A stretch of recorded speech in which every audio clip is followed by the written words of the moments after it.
Greetings, dear ones. I am Kryon of Magnetic Service. This is the second channel of 4. And the subject is reincarnation. Now, you might have heard before that the subject is also what I call family. In the first installment of these 4 lessons, if you want to call them that, we defined it. The idea is that you have one soul. One soul is all you will ever have, and that soul, by the way, never changes. So that means in your soul are all of those reincarnate entities that you are. It's also part of that which is the past life record, which I think we have given you many times a reference to. But reincarnation is called family because it is about love. Reincarnation is a method of learning. The last time we spoke of the school of learning, which is reincarnation. We speak of humans on the planet going through what you will call expressions. We want to give you some facts about it, leading to perhaps a culmination of things we've never told you before. But we start with the basics that some of you have heard before from me. Let's back up. The idea of reincarnation on this planet is an idea that as souls travel through life, they learn things. And those things are inside a consciousness of a human body. And that consciousness then stays at some way so that the next time you arrive, a lot of what you learned is there. A lot of what you have not learned, or perhaps learned partially, is there. This is the development of what has been called karma. And this is understood, well understood, by so many belief systems on the planet for hundreds and hundreds of years. Reincarnation, as we told you, is something that more of the planet believes than not. Now, that is a surprising statement. We've said that before. To so many of you who said, well, I don't believe in that nonsense. And that is a lot of those in the West not understanding that you're a minority. Reincarnation is the way of it and should be, of course. It's a school. It's a school of consciousness. It's a school of dark and light. It's a school of learning that this planet has got a purpose. And we call you old souls. And we call you old souls because those are the ones who are listening. And we know that. You get to a certain point, lifetime after lifetime after lifetime, where you start to be aware of things that are spiritual. Many times in the first lifetimes, you don't. I want to talk about something that some have asked about. 2 subjects in this particular lesson. Timing is one of them, and also I will call it Akashic storage is the other. Let's be specific. I'm speaking about reincarnation on this planet. Now later, I may refer to this fact, and that is that if you have come from other planets and done this even before Earth existed, that means you have in your soul a whole lot of past lives. But this is only about this planet. That's what this is about, and these lessons are about. It's so fascinating, is it not, to think that you have been on this planet so many times, old soul. As you arrive here from wherever, for whatever reason, and you begin this journey. It's not a journey of the soul, it's a journey of the human. And when you arrive here, we'll call you a newbie. And there are more arriving all the time, simply because the exponential math of those population, as it increases, will include a lot of newbies. And you can tell. You can tell because they're clueless about how Earth works. And you might shake your head and you'll say, how is that possible? That person doesn't really truly understand, and they're easily tricked, and they don't understand this or that, or human nature even is what you call it. And that's because they're brand new. Might give you an insight as what's going on in their lives. Sometimes they are in your family, and sometimes they are not. And that's on purpose as well, and we'll tell you why in another lesson. But you arrive on the planet and you begin your learning. It takes another lifetime, perhaps, to continue that, and another lifetime to continue that. And after a long period of lifetimes, perhaps as many as 15 to 20, you get out of what I would call survival mode and figuring things out, and you arrive on this planet, and as you grow up, you start to think about, I would say, more important things. In the first, you're like babes in the wood, dear ones. In any school, for instance, the first grades, learning how to read, how to write, learning all the other things, the arithmetic. Once you've figured those things out, you're ready for the advanced subjects. And after so many lives, you start to be ready for the advanced subjects. How did you get here? Is there something bigger?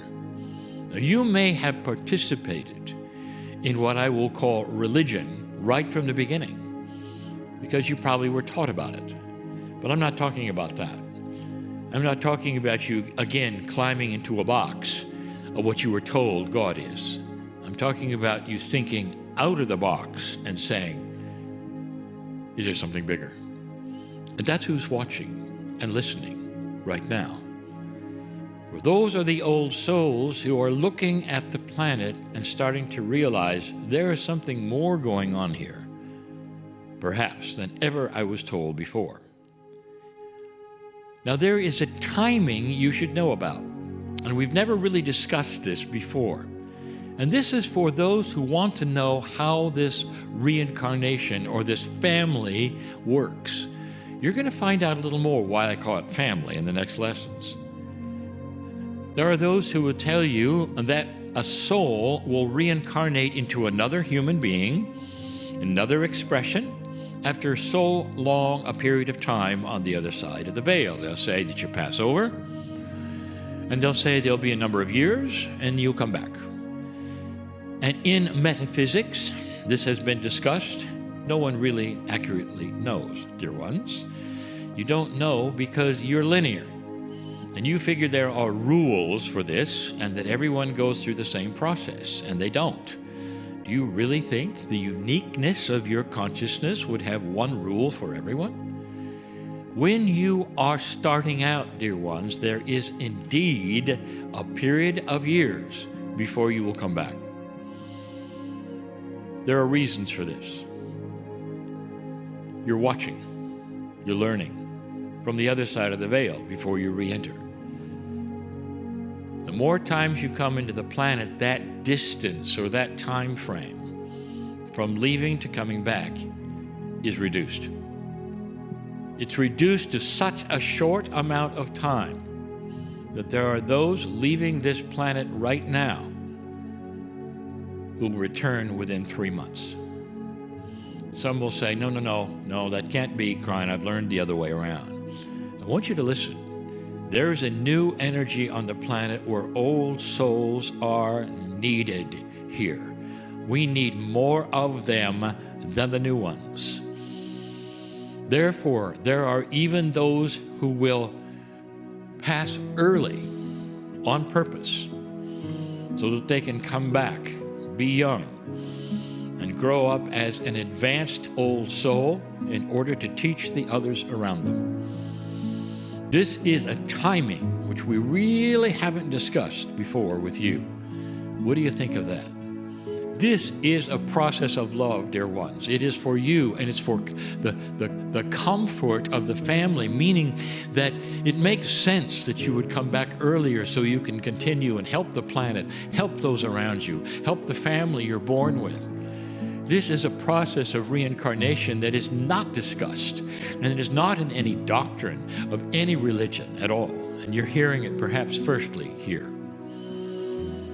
The second one we have talked about for more than 25 years.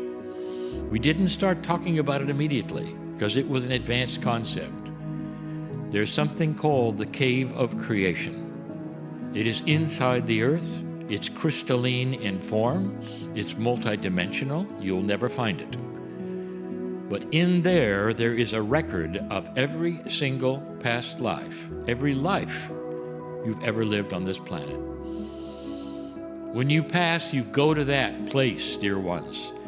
And there's approximately 2 to 3 days where it takes for you to then deposit all that happened, all the consciousness, into a crystalline form that stays with the planet, that is only part of the planet.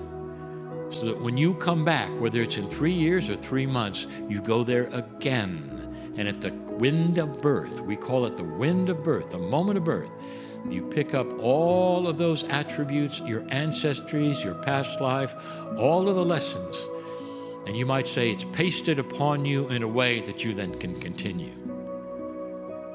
There's so many things to talk about what happens after that and what the new energy then provides after that, dear ones.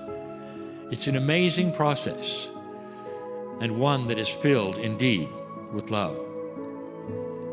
Do not then take this as a minutia for you to go and look for the cave. That's not why I'm giving you this. It's so you'll understand that the process is involved, it has purpose, but mostly this attribute will tell you you belong to Earth. At this section and this part of history, and for all of the thousands of years that you participated in humanism, the earth has been your partner. That is where that crystalline is deposited. That is you. That's just one aspect. So there's the timing. There's that which is the cave of creation. There's that which is part of the earth. There's so much more to give you, even than I can give you in these 4 lessons. How do you feel about it, dear ones? You realize this simply isn't something that's a rule or the way it works, or it's some kind of a test. It's designed with your name on it so that you will be more comfortable with it, will understand more about it than ever before. And there's more. Oh, there's a lot more. But it's just filled with love for you, so that when you come back on this planet, things will be even easier than they were before, if you look for it. You always have the choice not to see, not to look. But so many of you watching this, being here, have seen it, move forward, and now are looking for and receiving the love that was intended for you. I am Kryon, in love with humanity. And so it is.